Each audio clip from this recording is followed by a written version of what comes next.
Okay, so today I want to talk a little bit about the purpose of moral theorizing, and in particular, the purpose of moral theorizing in relationship to two common mistakes I see students make in their papers. The first mistake is to confuse explanations with justifications. And the best way to explain the difference is to look at an example that's probably familiar to all of you. And this example is the example of the late student. Oftentimes, as a college professor, I'll see students come into class 20, 30 minutes late. And after the class, they'll come tell me why they were late. And oftentimes, they will expect that telling me why they're late will excuse their lateness. Now, sometimes that'll be the case, but not always. And of course, it'll depend on why it is exactly that they were late. So for instance, they'll tell me, my car battery died, and so I had to get a jump, and so that's the reason why I didn't arrive on campus on time and didn't walk into class on time. But of course, the fact that their battery was dead is the causal explanation as to why they were late. The moral explanation, or the moral justification as to why I should excuse their lateness, is something else entirely. This has to do with a moral principle, the principle that one shouldn't be held responsible or blamed for things that are outside one's control. Not being responsible for things that are outside one's control is a moral principle, and it has nothing to do with whether you have a car battery or not and whether it's dead or not. It's a principle that exists quite apart from the particular circumstance that you happen to find yourself in.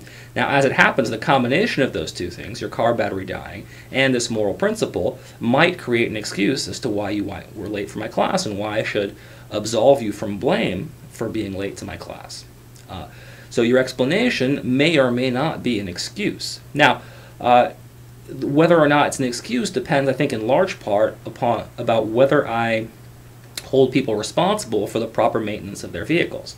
If I treat it to be the case that you should have known better, you should have done better upkeep, for instance, on your vehicle, and so in fact you are blameworthy in the event of your battery dying, then I don't have to excuse your absence. On the other hand, if I treat batteries dying as kind of an accident or an act of God, which nobody could possibly have foreseen, then I can reasonably excuse your absence. And in different cases, presumably with different kinds of mechanical problems, the different kinds of mechanical problems that might explain your lateness, not all of them might excuse them to the same degree.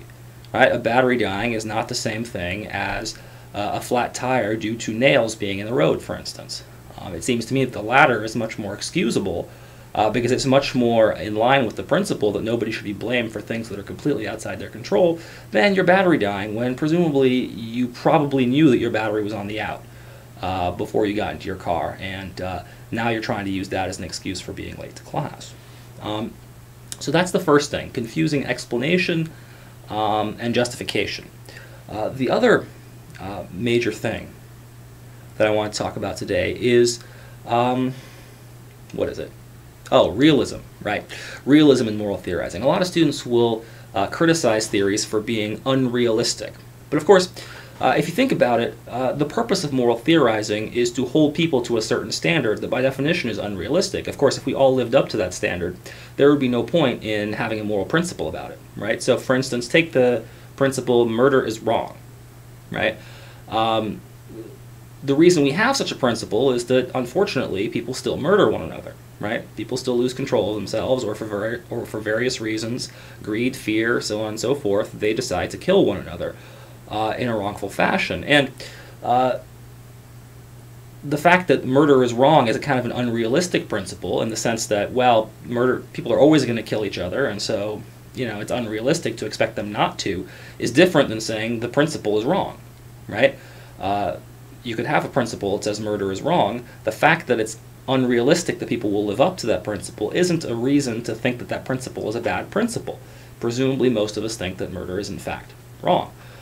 So there is, on the other hand, a sense in which lack of realism can be a problem for political theories, and that's when they demand the impossible, right? So or the very, very, very difficult, if not impossible. So if I say, you know, all those who don't want to have a test next Wednesday, please cut off your left arms.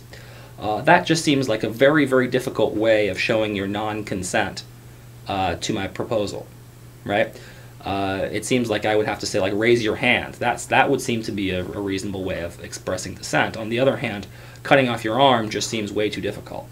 There might be other ways in which things being difficult or impossible do harm a theory, right? So if it asks you to do something literally impossible, like fly, right? Be two places at once. Things like that. Well, if moral theories require that of you, then it would seem that there's a serious problem with that theory. But the fact that most people won't live up to a theory, the fact that people won't behave in a certain way, or are likely to violate a principle quite often, isn't a good reason to not hold them accountable to that principle. So, all in all, the bottom line is, remember the purposes of moral theorizing. It's to help guide behavior before the fact, or help evaluate actions after the fact. And in both those cases, the principles are in fact going to not often depend on facts on the ground, and they're not going to be realistic.